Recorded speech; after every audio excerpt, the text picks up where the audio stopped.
कर्म और भाग्य, एक राजा की अद्भुत कहानी। एक समय की बात है, राजा विक्रमादित्य, जो अपने न्याय और पराक्रम के लिए प्रसिद्ध था, लेकिन उसके जीवन में एक अजीब घटना घटी।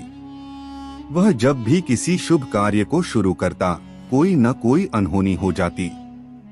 कभी युद्ध में असफलता मिलती, कभी प्रजा में असंतोष फैलता, तो कभी परिवार में कलह बढ़ जाती।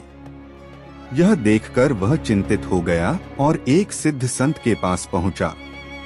राजा ने संत से पूछा, गुरुदेव, मैंने हमेशा धर्म का पालन किया, प्रजा के हित में कार्य किए, फिर भी मेरे जीवन में इतनी कठिनाइयां क्यों आ रही हैं?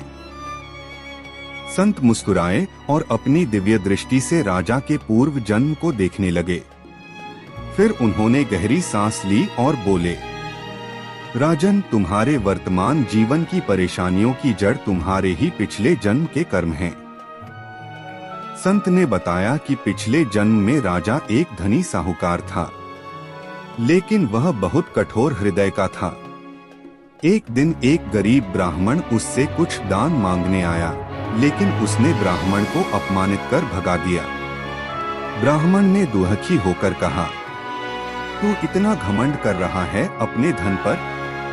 देख, अगले जन्म में तू राजा बनेगा, लेकिन सुख नहीं मिलेगा। तेरा भाग्य तुझे हर खुशी से वंचित रखेगा। राजा यह सुनकर चौंक गया। उसने पूछा, तो क्या मेरे भाग्य को बदला नहीं जा सकता? संत ने कहा, कर्म ही भाग्य बनाते हैं और केवल अच्छे कर्म ही बुरे भाग्य को मिटा सकते हैं।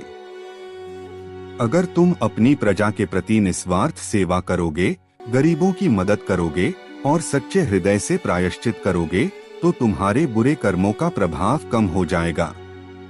इसके बाद राजा ने अपने जीवन को पूरी तरह बदल दिया।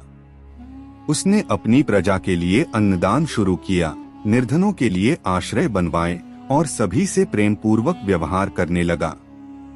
धीरे धीरे उसके जीवन की सारी परेशानियां खत्म हो गईं और वह फिर से एक सफल और खुशहाल राजा बन गया। हमारा भाग्य हमारे कर्मों से ही बनता है। अच्छे कर्म जीवन को सुखमय बनाते हैं और बुरे कर्म जीवन को कष्टमय।